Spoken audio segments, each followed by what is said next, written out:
महाविकास आघाडीची पत्रकार परिषद संपन्न। जागा वाटपाची यादी जाहीर करण्याची जबाबदारी नाना पटोलेंवर होती, मात्र पटोले यांनी यादी जाहीर करण्यास नकार दिल्याने संजय राऊत यांनीच यादी जाहीर केली। पत्रकार परिषदेला सर्व नेते उपस्थित। महाविकास आघाडीचा जागा वाटप पूर्ण। सांगलीची जागा अखेर ठाकरे गटाकडेच। शिवसेना सर्वाधिक 21 जागा, काँग्रेस 17 तर राष्ट्रवादी काँग्रेस शरद पवार गट 10 जागा लढवणार। महाविकास आघाडीतील जागा वाटपाचा तिढा सुटला असून मित्रपक्षात कोणतेही मतभेद नाहीत। राष्ट्रवादी काँग्रेसचे अध्यक्ष शरद पवार यांनी पत्रकार परिषदेत केलं स्पष्ट।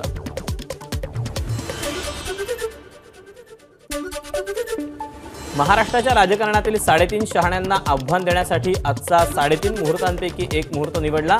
आम्ही 35 पेक्षा जास्त लोकसभेच्या जागा जिंकू, मग यामध्ये कोणताही वाद उरलेला नाही। संजय राऊत यांचं पत्रकारांशी बोलताना वक्तव्य।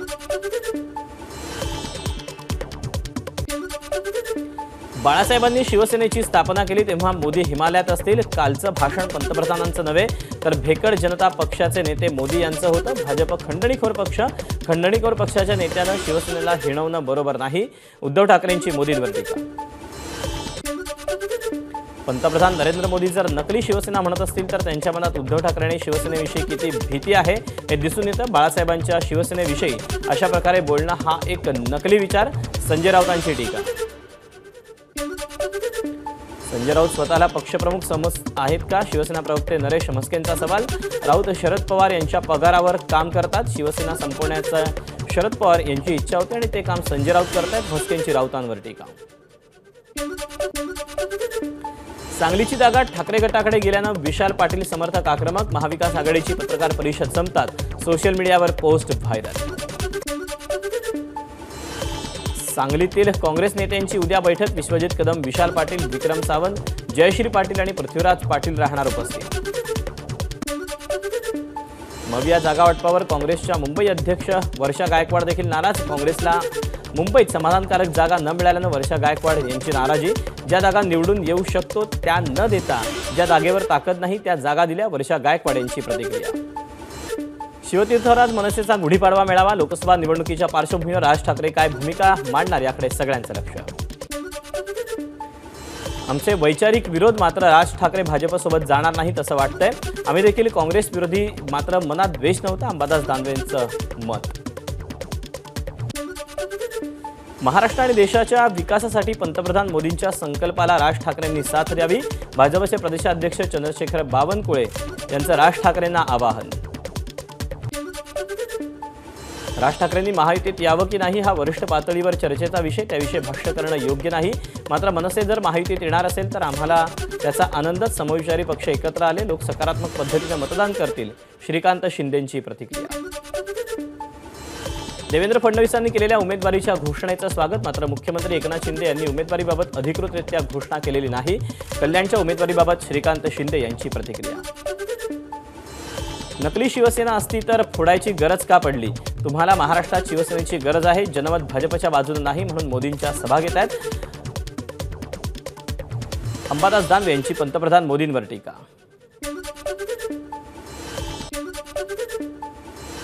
प्रकाश आंबेडकर आदरणीय व्यक्ती आहेत, ते भाजप विरोधात आहेत। आंबेडकरांनी विरोधातील आघाडीमध्ये यायला हवं, त्यांच्यासाठी सर्व दरवाजे खुले।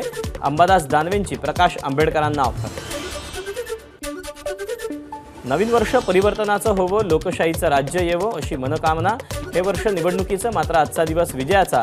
शेतकऱ्यांना चांगले दिवस येऊ देत, बेरोजगारी दूर होऊ देत। अंबादास दानवे यांची गुढीपाडव्यानिमित्त प्रार्थना। आधीच्या सरकारमध्ये 2.5 वर्षात सर्व सण उत्सव बंद होते, पण आपलं सरकार आल्यानंतर सणांवर असणारी बंदी उठवली। हे सरकार सर्वसामान्यांचं प्रगती आणि विकासाआड येणाऱ्याला आडवा करून आमचे लोक गुढीपाडवा साजरा करतील। मुख्यमंत्री शिंदेंचा उद्धव ठाकरेंना टोला। आजचा दिवस प्रभू रामचंद्रानं रावणावर मिळवलेला विजय म्हणून आपण पाडवा साजरा करतो। 4 जूनला विजयाचा गुढीपाडवा देखील साजरा करू, मुख्यमंत्री एकनाथ शिंदे यांना विश्वास। महादेव जानकर आणि रत्नाकर गुट्टेंकडून शिट्टी वाजवत प्रचाराला सुरुवात। गंगाखेड येथे संत जनाबाईच्या जन्मस्थळी जानकर गुढीपाडव्याच्या दिवशी झाले नतमस्तक। परभणी लोकसभा मतदारसंघात महादेव जानकरांना मत म्हणजे पंतप्रधान नरेंद्र मोदींना मत। मंत्री गिरीश महाजन यांची प्रतिक्रिया। अमरावती लोकसभा मतदारसंघाच्या भारतीय जनता पार्टीचे उमेदवार नवनीत राणा यांनी केला प्रचाराचा शुभारंभ। अमरावतीतल्या काळा मारुती देवस्थान तारखेडा इथे जुनी अमरावतीतून प्रचाराला सुरुवात। अहमदनगर दक्षिण लोकसभेचे उमेदवार निलेश लंकेंकडून प्रचाराला सुरुवात। शहरातील शिवालय या शिवसेना कार्यालयाजवळ गुढी उभारून लंकेंच्या प्रचाराची सुरुवात। अकोला लोकसभा मतदारसंघात यावेळी जातपात न पाहता मतदान करा, वंचितचे अध्यक्ष प्रकाश आंबेडकरांचं मतदारांना आवाहन।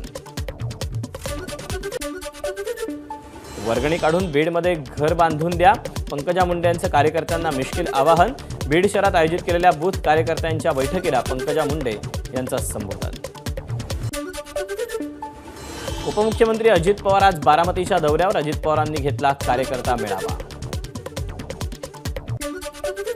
न्यायालयानं फेटाळली वंचितचे उमेदवार अभिजित राठोड यांची याचिका। यवतमाळ वाशिम लोकसभेसाठी वंचितकडून अभिजित राठोड यांनी भरलेला उमेदवारी अर्ज छाननीमध्ये रद्द झाला होता।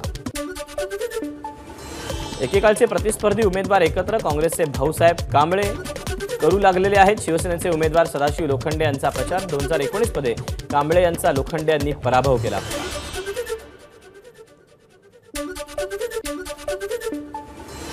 पंतप्रधान नरेंद्र मोदी पाताळ यंत्री, ते खोटं बोलतात। काँग्रेस नेते विलास मुत्तेमवारांची पंतप्रधान नरेंद्र मोदींवर टीका। इतरांचे पक्ष फोडून मोदींचे 400 पार होणार का, मुत्तेमवारांचा सवाल।